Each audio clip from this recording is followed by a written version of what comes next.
มีสิทธิ์ห่วงเมื่อเห็นเธอควงคนอื่น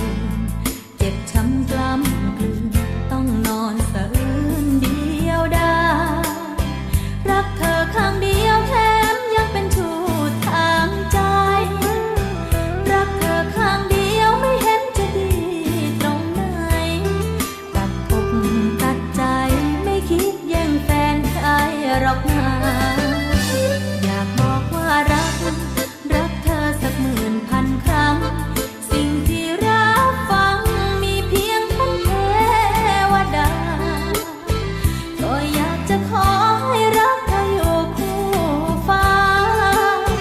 แต่หากวันไหนรักเธอไม่สมปรารถนาบังเอิญเลิกราช่วยมาจ้องตาฉันทีก็อยากจะขอเป็นคนถัดไปเพียงเท่านี้กว่าจะลืมเธอคงใช้เวลาหลายปีถ้าฟ้ายินดีคงมีโอกาสแลกใจ